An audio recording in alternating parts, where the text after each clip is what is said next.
నేను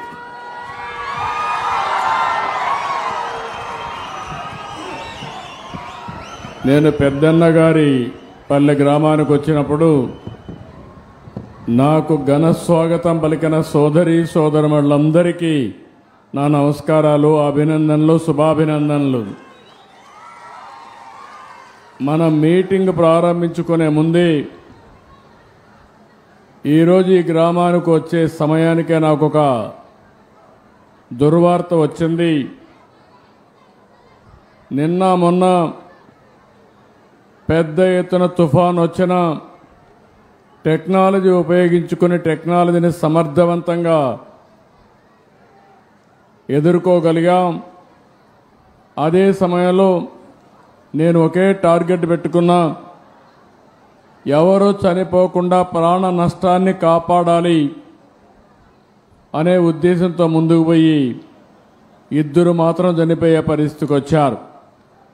అది కూడా ఒక అతను పడవ ఉందంటే అక్కడికి వెళ్ళిపోయి దాన్ని బయట తీసుకురావడానికి ప్రయత్నం చేసి అతను చనిపోయాడు. ఇంకొక అతను ఉదయం అయితే ఎక్కడికి నేచురల్ కాల్స్కి వెళ్తూ ఉంటారు, అలాంటివి పోవద్దని చెప్పినా బయట వెళ్ళి చెట్టు పడిపోయి ఒక ఆయన చనిపోయాడు. కానీ ఈరోజు మీరు చూస్తే కాశీబుగ్గ టౌన్లో ఒక ప్రైవేటు వ్యక్తి వెంకటేశ్వర దేవాలయాన్ని కట్టాడు. అక్కడి నుంచి కార్తీక మాసం ఈరోజు చాలామంది అక్కడ దర్శనానికి వెళ్ళిపోయారు. కనీసం ఆయన చేసినప్పుడు పోలీసుకు కూడా చెప్పలేదు. చెప్పుంటే పోలీస్ ప్రొటెక్షన్ పెట్టి ఎక్కడికక్కడ కంట్రోల్ చేసేవారం. 9 మంది తొక్కిడికి గురయ్యి చనిపోయే పరిస్థితికి వచ్చారు. 5 మందికి ఇంజరీస్ కూడా అయినాయి. ఇది చాలా బాధాకరం.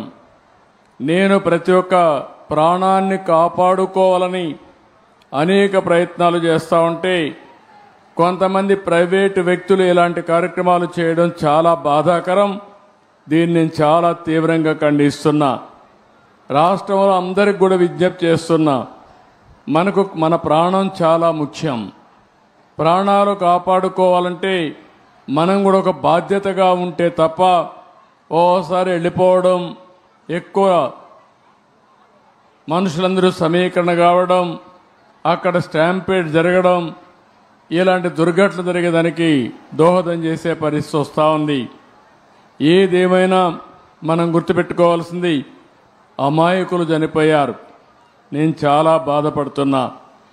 అందుకని ఈ దుర్ఘటన పట్ల చాలా సీరియస్గా తీసుకుంటూ ఎవరైతే దానికి కారకులో వాళ్ళందరినీ కూడా ఇమ్మీడియట్గా కస్టడీలో తీసుకుని పూర్తి విచారణ చేసి తర్వాత ఏం చేయాలో తదుపరి చర్యలు చేపడతాం.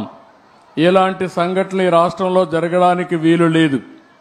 అందుకే ఒక పక్క దాన్ని చేస్తూనే అమాయకులు చనిపోయారు. 9 మంది ప్రాణాలు కోల్పోయారు. ఆ 9 మంది ప్రాణాలు కోల్పోయిందని నేను చాలా బాధపడుతున్నా. ఏ ఒక్క వ్యక్తి చనిపోకూడదనేది నా భావన. ప్రాణం విలువైనది. అలాంటి ప్రాణాలు పోగొట్టుకున్నప్పుడు మనం కూడా బాధ్యతతోనే ఇది చేయాల్సిన అవసరం ఉంటుంది. అలాంటి కుటుంబాలకు నా ప్రగాఢ సానుభూతి తెలియజేసుకుంటూ చనిపోయిన వాళ్ళందరికీ మన నివాళులు అర్పిస్తూ వాళ్ళ ఆత్మకు శాంతి కలగాలని, అది కూడా దేవుని సన్నిధిలో చనిపోయారు, దేవుని కోసరం పోయారు. కానీ ఈరోజు వాళ్ళంతా కూడా ప్రాణాలు వదిలిపెట్టే పరిస్థితి వచ్చారు. చాలా బాధేస్తుంది. ఏదేమైనా మనం అందరం నిమిత్త మాత్రం. ఓసారి సంఘటనలు జరుగుతాయి. జరగకూడదని ఎన్ని ప్రయత్నాలు చేసినా కొన్ని సంఘటనలు జరుగుతున్నాయి. నేను ఆ విషయాలను కూడా మీతో మళ్ళీ మాట్లాడతాను. కాశీబుగ్గలో జరిగిన సంఘటన పట్ల దిగ్భ్రాంతిని వ్యక్తం చేస్తూ చనిపోయిన వారి పట్ల నా ప్రగాఢ సానుభూతి తెలియజేసుకుంటూ వారికి ఆత్మశాంతి కలగాలని భగవంతుని మనస్ఫూర్తిగా ప్రార్థిస్తూ ఈ కుండ అందరూ కూడా లేచి 2 నిమిషాలు మౌనం పాటించాల్సిందిగా